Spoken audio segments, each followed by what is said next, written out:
اعوذ باللہ من الشیطان الرجیم بسم اللہ الرحمن الرحیم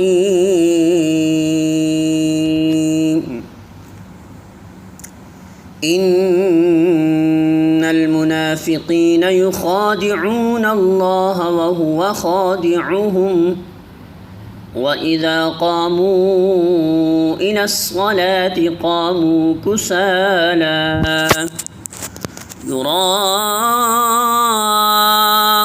النَّاسَ وَلَا يَذْكُرُونَ اللَّهَ إِلَّا قَلِيلًا۔ سورۃ النساء آیت نمبر 142۔ ترجمہ: یہ منافق اللہ کے ساتھ دھوکہ بازی کر رہے ہیں، حالانکہ در حقیقت اللہ ہی نے انہیں دھوکے میں ڈال رکھا ہے۔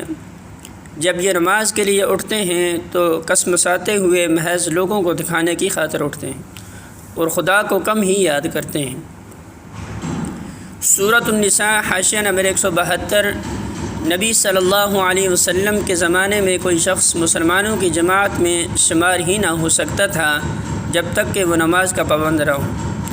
جس طرح تمام دنیاوی جماعتیں اور مجلسیں اپنی اجتماعات میں کسی ممبر کے بلا عذر شریک نہ ہونے کو اس کے عدم دلچسپی پر محمول کرتی ہیں اور مسلسل چند اجتماعات سے غیر حاضر رہنے پر اسے ممبری سے خارج کر دیتی ہیں، اسی طرح اسلامی جماعت کے کسی رکن کا نماز باجماعت سے غیر حاضر رہنا اس زمانے میں اس بات کی صریح دلیل سمجھا جاتا تھا کہ وہ شخص اسلام سے کوئی دلچسپی نہیں رکھتا، اور اگر وہ مسلسل چند مرتبہ جماعت سے غیر حاضر رہتا تو یہ سمجھ لیا جاتا تھا کہ وہ مسلمان نہیں ہے۔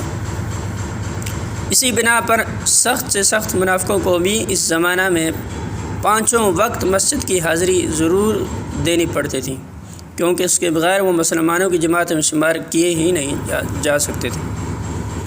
البتہ جو چیز ان کو سچے اہل ایمان سے ممیز کرتی تھی وہ یہ تھی کہ سچے مومن ذوق و شوق سے آتے تھے، وقت سے پہلے مسجد میں پہنچ جاتے تھے، نماز سے فارغ ہو کر بھی مسجدوں میں ٹھہرے رہتے تھے، اور ان کی ایک ایک حرکت سے ظاہر ہوتا تھا کہ نماز سے ان کو حقیقی دلچسپی ہے۔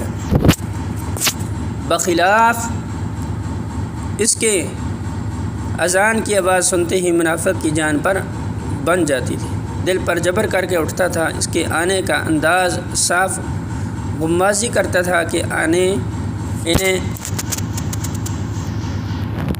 آ نہیں رہا بلکہ اپنے آپ کو کھینچ کر لا رہا ہے۔ جماعت ختم ہوتے ہی اس طرح بھاگتا تھا گویا کہ کسی قیدی کو رہائی ملی ہے، اور اس کی تمام حرکات و سکنات سے ظاہر ہوتا تھا کہ یہ شخص خدا کے ذکر سے کوئی رغبت نہیں رکھتا۔